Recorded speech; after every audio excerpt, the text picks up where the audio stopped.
Brought to you by NBC bearing, भारताची पहिली bearing उत्पादक।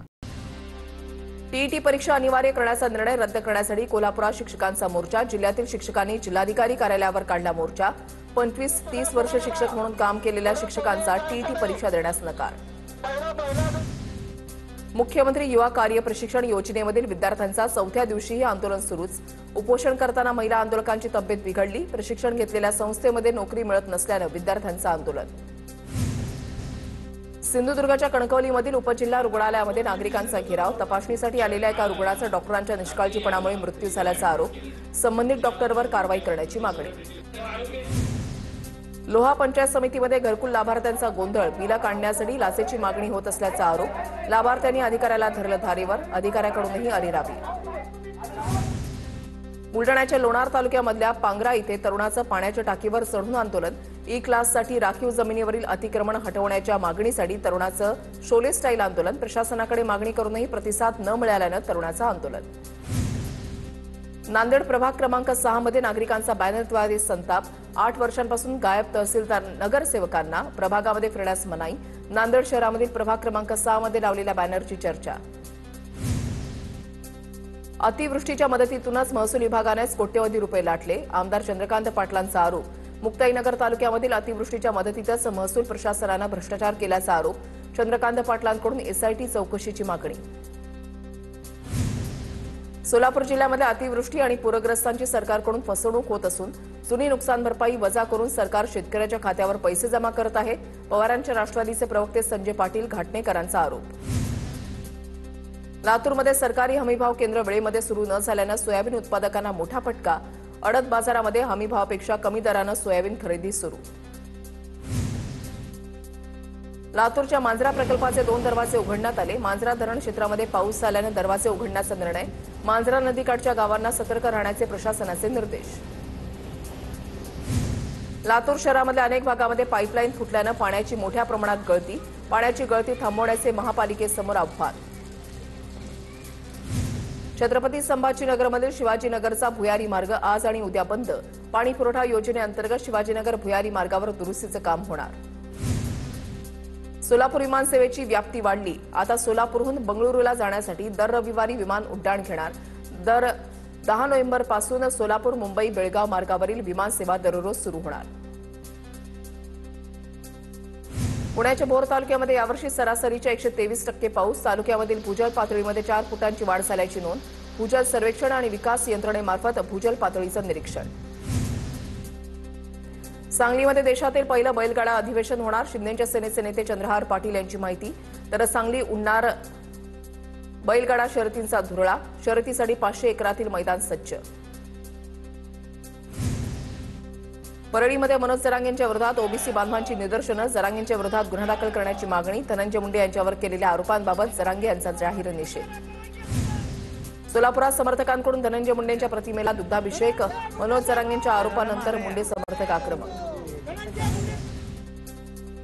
धनंजय मुंडेंचं नार्को टेस्टचं आव्हान मनोज जरांगेंनी स्वीकारलं। मनोज जरांगेंच्या सहकार्याकडून नार्को टेस्टचा अर्ज सुपूर्द। पोलीस अधीक्षकांकडे नार्को टेस्टचा अर्ज सुपूर्द केला। जालन्यामधील महेश आडेला न्याय न मिळाल्यास ओबीसी समाजाच्या वतीनं मोर्चा काढणार। आत्महत्या केलेल्या तरुणाच्या कुटुंबियांची नवनाथ वाघमारेंनी घेतली भेट। इंस्टाग्रामवर एक व्हिडिओ व्हायरल झाल्यानं महेश आडे या तरुणानं केली होती आत्महत्या। डोंबिवलीमध्ये ठाकरेंच्या शिवसेनेला भाजपकडून मोठा धक्का। ठाकरेंच्या सेनेचे जिल्हा प्रमुख दीपेश म्हात्रे उद्या भाजपमध्ये प्रवेश करणार। प्रदेशाध्यक्ष रवींद्र चव्हाणांच्या उपस्थितीमध्ये उद्या प्रवेश होणार। शरद पवारांच्या राष्ट्रवादीचे माजी नगरसेवक चंद्रकांत टिंगरेंनी अजित पवारांची भेट घेतली। चंद्रकांत टिंगरे धानोरी लोहगाव परिसरामधील 3 टर्म नगरसेवक। चंद्रकांत टिंगरे लवकरच अजित पवारांच्या राष्ट्रवादीमध्ये प्रवेश करण्याची शक्यता। पुण्याच्या भोरमध्ये निवडणुकीपूर्वी भाजपला मोठा धक्का। भोरमधील भाजपच्या नगराध्यक्षा निर्मला आवारे यांचा अजित पवारांच्या राष्ट्रवादीमध्ये जाहीर प्रवेश। आमदार शंकर मांडेकर यांच्या उपस्थितीमध्ये झाला प्रवेश। अण्णा बनसोडेंची राष्ट्रवादी अजित पवार गटाच्या सोलापूर शहर जिल्हा संपर्कप्रदी नियुक्ती। आता कृषी मंत्री दत्ता भरणेंसोबत अण्णा बनसोडेंवर सुद्धा सोलापूरची जबाबदारी असणार। आगामी निवडणुका जास्तीत जास्त कमळ चिन्हावर लढवल्या जाव्यात असा आग्रह धरणार जयकुमार गोरेंचं वक्तव्य। जिथे माहिती होत नाही तिथे स्वबळावर लढणार, गोरेंचं स्पष्टीकरण। कराडमध्ये भाऊसाहेब ढेबे पाटील यांचा भाजपमध्ये प्रवेश. भाऊसाहेब ढेबे पाटील हे पृथ्वीराज चव्हाण यांचे कट्टर समर्थक. आमदार अतुल भोसले पाटलांच्या उपस्थितीमध्ये पक्षप्रवेश संपन्न. स्थानिक निवडणुकीमध्ये कोल्हापूरमध्ये मविया एकत्र लढणार. जागा वाटपाबाबत सामोपचारानं चर्चा करून निर्णय घेण्यावर बैठकीमध्ये एकमत. मात्र सतेज पाटलांना अंतिम निर्णय घेण्याचा अधिकार. रत्नागिरी नगर परिषद निवडणुकीआधी महायुतीमधील नेत्यांमध्ये वाकयुद्ध. इथे एका विशिष्ट पक्षाची सत्ता, दुसरा पक्ष पुढे जाऊ नये यासाठी प्रयत्न. भाजपच्या वैभव खेडेकर यांचा योगेश कदमांना टोला.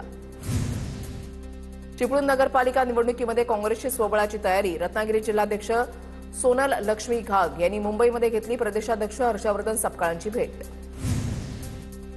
रत्नागिरी नगर परिषदेच्या नगराध्यक्षपदाची उमेदवारी पवारांच्याच राष्ट्रवादीला मिळावी. पवारांच्या राष्ट्रवादीचे रत्नागिरी शहराध्यक्ष निलेश भोसले आणि माजी नगराध्यक्ष मिलिंद कीर यांची मागणी.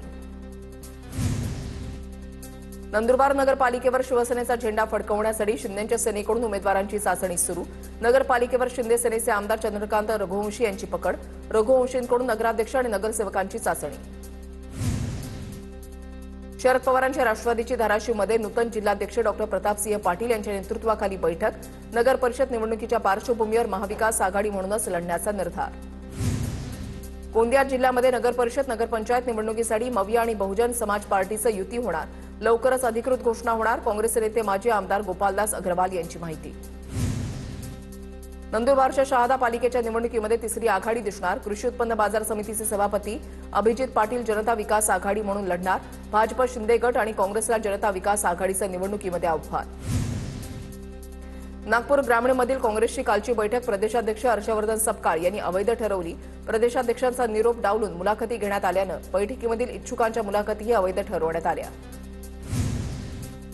छत्रपती संभाजीनगर महापालिका प्रभाग आरक्षणाची सोडत मंगळवारी होणार. 10 नोव्हेंबरच्या नियोजित तारखेमध्ये बदल करून 11 नोव्हेंबरला सोडत निघणार. गडचिरोली जिल्ह्याच्या सिरोंचा तालुक्यामध्ये अतिदुर्गम भागामध्ये मेडिकल कॉलेज आणि रुग्णालयाची पायाभरणी. रुबी हॉस्पिटलच्या पुढाकारामधून मुख्यमंत्र्यांच्या हस्ते भूमिपूजन. संचालक राणा सूर्यवंशी यांची माहिती. पुण्यामध्ये उपमुख्यमंत्री अजित पवारांकडून पक्ष कार्यालयामध्ये कामाची पाहणी. सॅम्पलसाठी आणलेल्या टाईल्सची अजितदादांकडून पाहणी. नाशिकच्या येवल्यामधील ग्रामीण भागामध्ये विविध विकास कामांचं भूमिपूजन. माजी खासदार समीर भुजबळांच्या हस्ते विविध विकास कामांचं भूमिपूजन. संजय राऊतांच्या प्रकृती स्वास्थ्यासाठी कपालेश्वर महादेव मंदिरामध्ये अभिषेक. ठाकरेंच्या सेनेकडून महादेवाला साकडं. बारामती नगरपालिका शाळेच्या वतीनं मतदान जनजागृती अभियान. बारामतीच्या भिगवण चौकामध्ये विद्यार्थ्यांची फेरी. मतदार राजा जागा हो, लोकशाहीचा धागा हो, अशा प्रकारच्या घोषणा. करमाळ्याचे वाहतूक पोलीस निरीक्षक रणजित मानेंकडून ट्रॅक्टर चालकांना सूचना. साखर कारखान्याच्या परिसरामध्ये वाहतूक नियमांचं पालन करून ट्रॅक्टर चालवण्याचं आवाहन.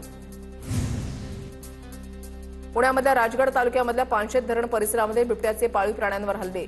सांदर इथे बिबट्याच्या हल्ल्यामध्ये 3 शेळ्यांचा मृत्यू. बिबट्यांच्या वाढत्या हल्ल्यांमुळे शेतकऱ्यांमध्ये भीतीचं वातावरण.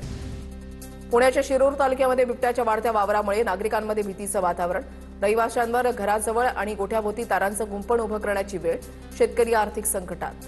गणपतीपुळे समुद्रामध्ये पोहण्यासाठी गेलेले 3 पर्यटक बुडाले. 2 पर्यटकांना वाचवण्यात यश, तर एका पर्यटकाचा मृत्यू. समुद्राच्या पाण्याचा अंदाज न आल्यानं तरुण बुडाल्याची माहिती. पुण्यामध्ये दृश्यम स्टाईलनं केलेल्या हत्येचा वारजे माळवाडी पोलिसांकडून उलगडा. पूर्वनियोजित कट रचून पतीनं पत्नीची केली होती हत्या. अनैतिक संबंधामध्ये अडथळा ठरणाऱ्या पत्नीला पतीनं भट्टीमध्ये जाळून मारलं. हत्या करण्याअगोदर आरोपी पतीनं 4 वेळा दृश्यम सिनेमा पाहिला. छत्रपती संभाजीनगरमध्ये कर्जबाजारीपणातून नोकरानंच मालकाचे 4 लाख रुपये चोरल्याचा प्रकार उघड. पोलिसांनी 12 तासातच आरोपीला पकडत गुन्ह्याचा पर्दाफाश केला. पुढील तपास सुरू. नागपुरात अल्पवयीन मुलाच्या मदतीनं घरफोडी करणाऱ्या दोघांना गुन्हे शाखेनं ठोकल्या बेड्या. तुषार राऊत आणि अभिषेक भौतिक अशी आरोपींची नावं. अल्पवयीन मुलाचा शोध सुरू. नोकरीचा आमिष दाखवून लाखोंची फसवणूक केल्याचा प्रकार समोर. फसवणूक करणाऱ्या रॅकेटचा पोलिसांकडून पर्दाफाश. अमरावती पोलिसांनी दोघांना ठोकल्या बेड्या. बीड नगर परिषद इमारतीच्या छतावर कर्मचाऱ्याचा गळफास. अविनाश धांडे असं कर्मचाऱ्याचं नाव. धांडे बीड नगर परिषद वसुली विभागामध्ये कार्यरत होते. आत्महत्येचं कारण अस्पष्ट. बीडमध्ये व्हेल माशाची 1.5 कोटींची उलटी जप्त. बीड पोलिसांनी दोघांना केली अटक. बीड पोलिसांची कारवाई. नाशिकचा रामकुंड परिसरामधील वस्त्रांतर गृह पाडण्याचं काम पुन्हा सुरू. खाली असलेल्या मंदिरांना कुठलाही धोका पोहोचू नये यासाठी प्राचीन मंदिरांना सिमेंटच्या गोण्या आणि गर्डरनं झाकण्यात आलं. धाराशिवमध्ये शेतकऱ्यांच्या खात्यावर रब्बी हंगामासाठी थेट अनुदान जमा. आमदार राणा जगजितसिंह पाटलांची फेसबुक पोस्टवरून माहिती. प्रति हेक्टर 10,000 रुपयांप्रमाणे अनुदान जमा होत असल्याची माहिती. कोल्हापुरात अखेर दत्त दालमिया साखर कारखान्याचे ऊस दराची कोंडी फोडली. दत्त दालमिया साखर कारखान्याकडून एक रकमी 3,634 रुपये ऊस दर जाहीर. एफआरपीची रक्कम एक रकमी जाहीर करण्यासाठी स्वाभिमानी संघटनेनं कारखान्यावर मोर्चा काढला होता. कोल्हापुरात जेसीबी व्यावसायिकानं मुलाच्या लग्नामध्ये वरातीसाठी वापरला जेसीबी. नवदाम्पत्याची चक्क जेसीबीच्या बकेटमधून काढली वरात. संकेत आणि पूजा माने यांच्या लग्नाच्या वरातीची परिसरामध्ये जोरदार चर्चा. नागपूर पोस्टमास्टर जनरल शोभा मधाळे अनिश्चित काळासाठी निलंबित. काही दिवसांपूर्वी केंद्रीय मंत्री नितीन गडकरींच्या उपस्थितीमध्ये पार पडलेल्या रोजगार मेळाव्यातील कार्यक्रमात मंचावरील गैरवर्तणुकीतून कारवाई झाल्याची माहिती. पुण्याच्या राजगड तालुक्यामधल्या धामण ओहोळ इथल्या संत सोमची बुवा महाराजांची पायी दिंडीचं आळंदीकडे प्रस्थान. माऊलींच्या जयघोषात दिंडी मार्गस्थ. पुण्याच्या धायरी दळवीवाडीमधील शिवकालीन विठ्ठल रुक्मिणी मंदिरामध्ये काकड आरती सांगता सोहळा संपन्न. मंदिराला आकर्षक फुलं आणि फळांची आरास करण्यात आली. पुण्याच्या भोरमधील पिसावरे परिसरामध्ये भोर वनविभाग आणि बार्न आउट ऑल बॉर्डिंग टीमकडून पक्षी निरीक्षणाचं आयोजन. पक्षी सप्ताहाच्या पार्श्वभूमीवर करण्यात आलं नियोजन. वंदे मातरम गीताला 150 वर्ष पूर्ण. सोलापूरमधील विद्यार्थ्यांनी 1500 फुटात भारताच्या नकाशाची प्रतिकृती साकारली. पालकमंत्री जयकुमार गोरेंच्या प्रमुख उपस्थितीमध्ये कार्यक्रमाचं आयोजन. एसटी महामंडळामधील कर्मचाऱ्यांचा सोमवारी पगार होणार. सरकारकडून महाराष्ट्र एसटी महामंडळाच्या खात्यामध्ये 471 कोटी जमा. काल रात्री उशिरा पगाराचे सगळे पैसे शासनानं जमा केल्याची माहिती. राज्याच्या बहुतांश भागामध्ये तापमानाचा पारा घसरला. राज्यामध्ये थंडीची चाहूल लागल्याचे संकेत. येत्या काही दिवसात थंडीचा जोर वाढण्याचा हवामान खात्याचा अंदाज. पुणे नाशिक महामार्गावर रास्ता रोको ग्रामस्थांना भोवला. देवदत्त निकम, सुरेश भोर, अरुण गिरे यांच्यासह 250 जणांवर गुन्हा दाखल. बिबट्याच्या हल्ल्याच्या निषेधार्थ महामार्गावर करण्यात आला होता 15 तास रास्ता रोको. निम्या नाशिक शहरामध्ये आज पाणी. विल्होळ जलशुद्धीकरण केंद्रावरील तांत्रिक कामामुळे पाणी पुरवठा बंद राहणार. तर उद्या देखील कमी दाबानं पाणी जपून वापरण्याचं पालिकेकडून आवाहन. नागपुरात सडक्या सुपारीच्या तस्करीवर कारवाईची मोहीम. नागपूर पोलिसांच्या गुन्हे शाखेची सलग दुसऱ्या दिवशी कारवाईमध्ये तब्बल 71 लाखांची सडकी सुपारी जप्त. Brought to you by NBC bearing, भारताची पहिली बेअरिंग उत्पादक.